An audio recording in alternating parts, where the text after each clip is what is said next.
How do you stop the comparison game? That's today's viewer question. It's Dr. Mary. I'm so glad you're here and I'm so grateful for this question because it's one that I actually get asked quite a bit. It's insidious, isn't it? How much we compare ourselves to other people. And there's actually a reason for that.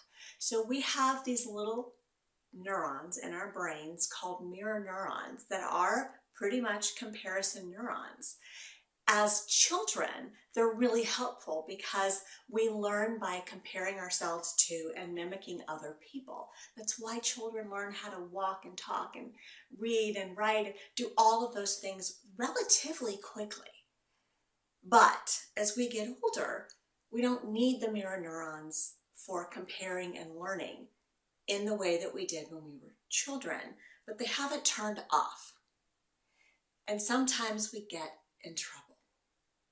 So today's question comes from Kathy, and Kathy has two daughters, and they're both teenagers. She's got a 15-year-old and a 17-year-old, so a freshman and a junior in high school. And what she's found is that her 15-year-old is gotten to the point that she's almost obsessed with outshining her sister. So growing up 2 years apart, they had most of the same teachers going through school, and so it was common practice, it has been common practice for one teacher to chide or comment somehow to her 15-year-old about how her sister did this or her sister did that, or oh, you're so-and-so's little sister. That's part of life, right? But the 15-year-old is just gotten to the point that she's wants to do everything bigger and better than her sister, who really could care less and is not trying to put pressure on her. So it's something she's doing herself. So I was talking to Kathy about it, and Kathy began to realize that earlier on, she actually encouraged that behavior in her younger daughter. And so she feels like it's her fault that she created a monster who will not stop at anything but perfection.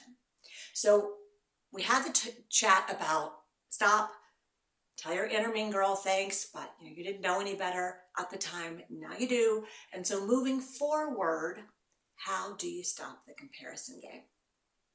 So I asked Kathy, because typically the habits we teach our children are habits we have ourselves, I asked Kathy to start an experiment with herself because I wanted her to really understand how insidious and sneaky our inner comparison queen can be.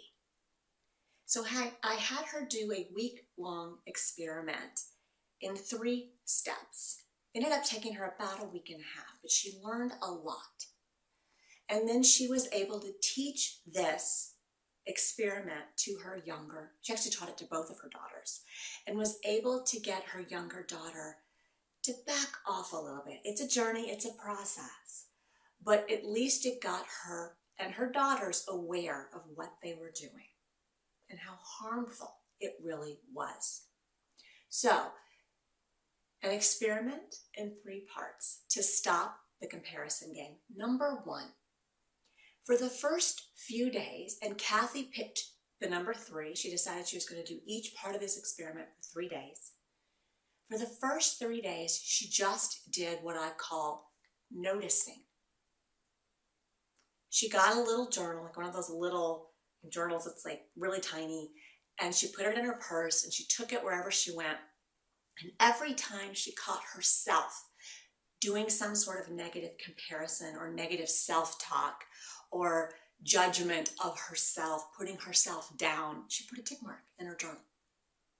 And she was surprised, really shocked and dismayed at the number of tick marks that she had in her journal. She was upward of 30 to 50 a day of times she caught herself and remembered to record it, because she realizes there were probably some times in there she either didn't catch it or didn't record it. Times where she had that thought, I look so fat in this, I'm not as good as this and so, I'm never going to be able to do this, right? Any kind of negative self-talk, criticism, comparison, she just started noticing.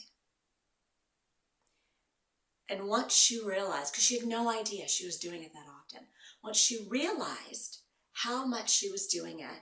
We then set the goal, step 2, of reducing. So I had her practice. This is an exercise that I learned from a writer, a speaker,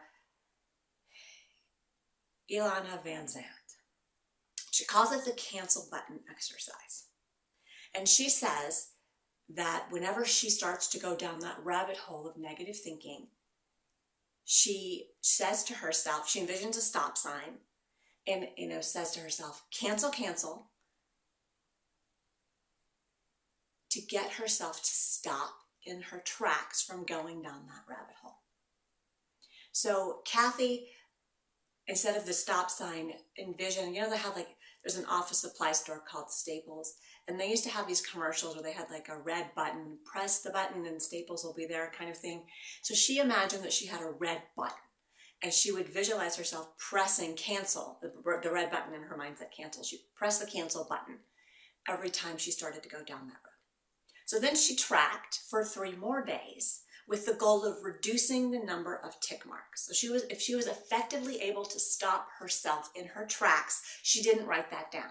That didn't count as a negative because she was taking a course correction and she didn't let herself finish that thought. So when she would go down the road of, oh my gosh, cancel, cancel, right? And then that didn't count. So she was able to reduce her tick marks to about 20 a day for that 3-day period where she was consciously really focusing on canceling, stopping that negative self-talk, comparison game, whatever it may be. Step 3, replacing.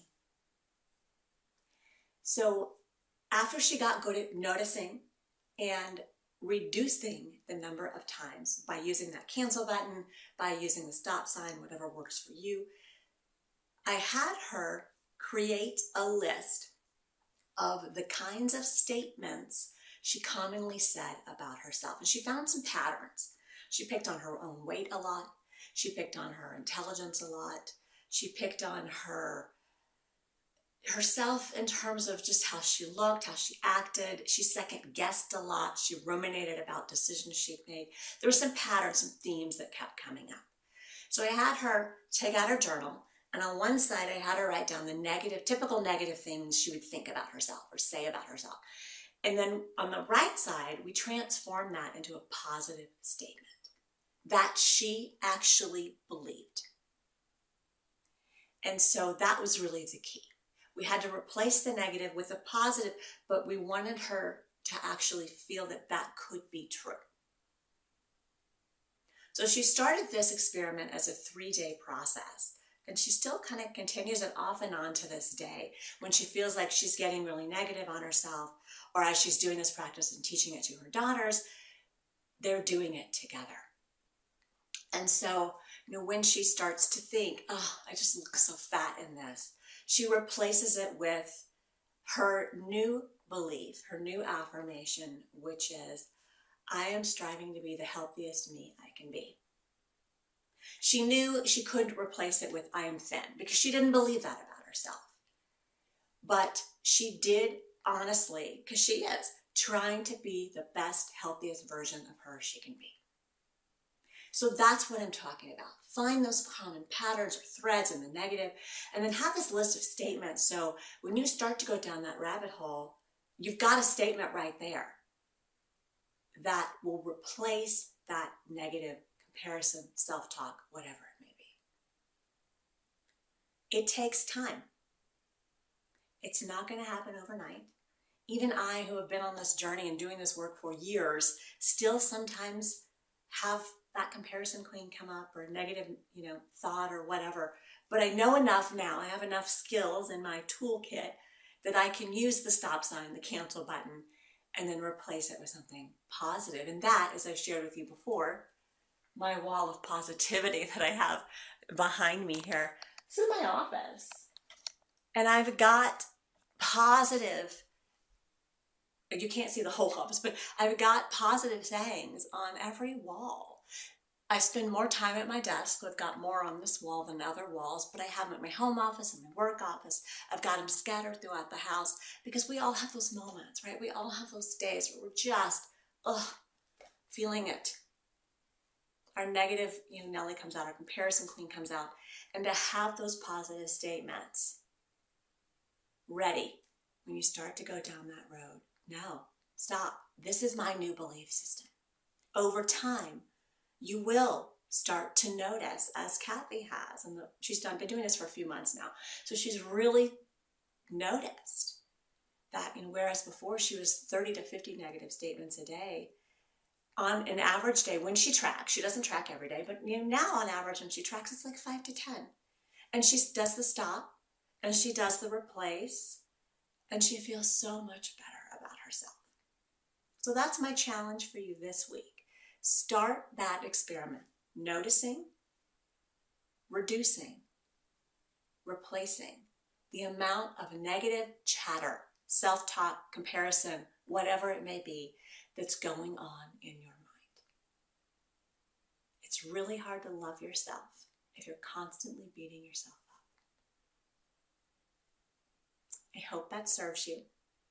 I'll be back next week with another tip. Keep the questions coming in. Dr. Mary at drmarypritchard.com. Much love and bye for now.